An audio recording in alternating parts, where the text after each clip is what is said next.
Alright. Saya ada motherboard lama saya sini, okey. Contohnya motherboard lama saya, dan saya ada M.2 punya SSD sini, yang lama punya, yang kecil punya, tak besar sangat. Kalau korang ada laptop yang rosak pun korang akan jumpa dalam tu ada M.2 punya SSD ni. Atau mungkin dulu korang beli SSD yang kecil macam ni, M.2 punya, dan lepas tu korang nak upgrade, korang nak beli baru. Yang lama ni korang tak tahu nak guna apa kan. Korang boleh jadikan dia pen drive sebenarnya. Boleh kira DIY lah, DIY pen drive. Okey, macam mana nak buat dia?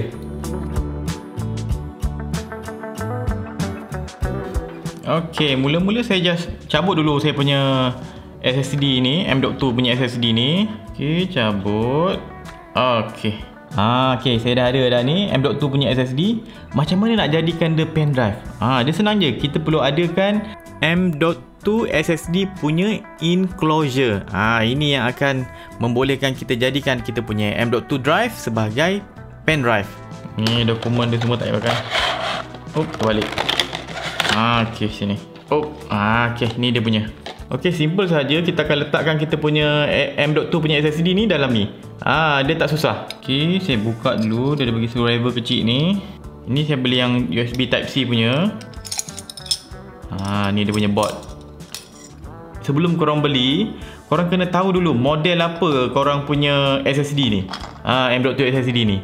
Kalau korang tengok sini yang saya ada sekarang ni, dia ada dua. Dia ni, depan ni dia punya key tau. Yang depan ni kan ada macam kita, kalau korang perasan sini, macam depan ni kan ada macam macam lubang-lubang kan. Ini kita panggil dia punya key. Dia ada 3 jenis untuk M.2 punya SSD. Dia ada 3 jenis tau dia punya key. Satu jenis adalah dia punya key B. B ni nampak ni, korang tengok ada B ni. Dia ada ni, ada lubang kat sini kan. Ada tulis sini B. Ini adalah key B. Kalau kita ada satu saja benda ni, kita panggil key dia B. Kalau kita ada satu saja lubang tapi belah kiri, ni kiri ni kalau dari sini lah. Kan kiri lubang dia tulis M. Ini kalau ada satu saja lubang, nama dia M key. Kalau ada satu lubang belah sini, B key. Kalau ada dua lubang macam ni, kita panggil B tambah M key. Jadi dua lubang ni dia boleh fleksibel, dia boleh letak dekat mana-mana saja.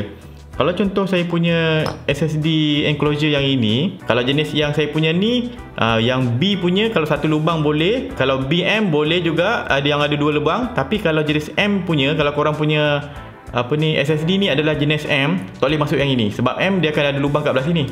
Okey, saya ada satu SSD lagi set ni. Okey, kalau korang perasan, nampak tak? Beza kan? Yang ini ada M dengan B. Ini jenis M dengan B. Kita boleh masukkan benda yang ada B ataupun M saja, ataupun dua-dua kita boleh. Ini fleksibel, semua benda boleh. Dia macam darah O lah, lebih kurang. Kita boleh masukkan macam-macam. Okey. Untuk ini pula, ini jenis M sahaja. Nampak ni? Dia ada lubang belah kiri saja, nampak ni? Bila lubang belah kiri, kalau saya cucuk kat saya punya enclosure yang ni, tak boleh lah sebab beli saya punya enclosure ni belah kanan. Dia jenis B punya model ataupun B dengan M boleh. Tapi kalau M sahaja, kalau macam ni M sahaja, ada satu saja lubang belah kiri, tak boleh sebab dia M punya jenis. Okey, korang kena tengok dulu korang punya jenis apa, dia punya key dia. Okey, macam saya ni, saya ada M dengan B, B dengan M, so tak ada masalah lah masuk. Just masuk saja. Masuk sini. Okey, belakang ni kunci. Macam sekarang ni dia ada kunci belakang tu kan, saya longgarkan sekejap.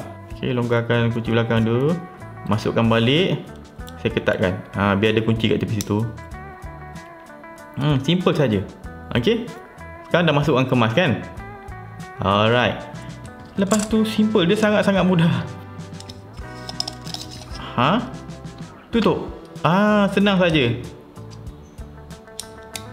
Saya skrukan balik. Sangat-sangat mudah. Okey, settle. Okey. Dah dapat dah. Inilah saya punya pen drive yang saya buat daripada M.2 punya SSD. Ini dia punya kandungan dia dah adalah 128 GB. Agak boleh lah, besar jugalah untuk pen drive. Dan dia ni adalah jenis M.2. Bila M.2 dia punya speed dia memang laju, memang best. Akan lebih laju daripada pen drive korang kalau yang murah punya pen drive. Ini akan lebih laju sebab dia M.2 punya SSD. Dan saya boleh cocok saya punya USB Type-C punya kabel. Settle. Saya boleh guna komputer saya boleh siap boleh buat editing kat dalam saya punya pen drive ni. Sebab ni jenis pen drive yang laju dah, bukan pen drive biasa dah. Ini dah kira kategori pen drive yang laju. Saya boleh letak file saya dalam ni, boleh edit video dalam ni secara mobile. Okey, nak tengok? Jom. Alright, ini DIY pendrive saya tadi tu. Saya format dulu. Saya pancing je tadi, saya format dah. Okay, saya namakan dia mobile storage. Okay, saya format. Okay, settle, close. Okay, sekarang saya nak try copy file daripada saya punya memory card untuk video ni punya file Yang saya record video ni saya nak edit dekat saya punya guna pendrive saja. Okay, saya nak buat folder dulu dalam pendrive saya ni, mobile storage ni. Settle folder video, saya pun paste. Ini saya punya memory card kamera 1 dan ini memory card kamera 2. Nampak? Dia punya average tu dalam 30 Mbps sebab itu speed USB punya limited sebab saya pakai USB card reader. Saya pun letak template Adobe Premiere saya sini. Saya pun buka. Video yang korang tengok sekarang ni saya edit guna pendrive saya saja. Walaupun file video ni adalah 4K punya size Ni kamera depan saya. Nampak tu 4K ni, 4K. Dan satu lagi kamera daripada atas, angle atas mana ni? Sini. Tengok tak dia punya smooth dia. Nampak tu 4K punya video pun saya boleh edit guna pendrive dengan lancar sebabnya pendrive ni speed dia laju. Okey, kita tengok dia punya speed test Saya ambil file dalam 9GB, saya paste dalam saya punya yang DIY pendrive ni. Speed average dia dalam 100 MB per second. Untuk kombinasi file dalam 10GB lebih kurang. Dia ada banyak size, saya letak video banyak tu. Okay, ni kalau pendrive biasa yang gunakan USB 3 juga. Tengok speed dia Nampak tu. Dia drop sampai 20 Mbps saja. 20 MB lebih kurang average kita dapat speed. Berbeza dengan tadi kita dapat 100 Mbps. Sekarang saya try copy daripada pendrive saya ke saya punya main hard disk saya, main drive saya. Saya guna SSD M.2 juga.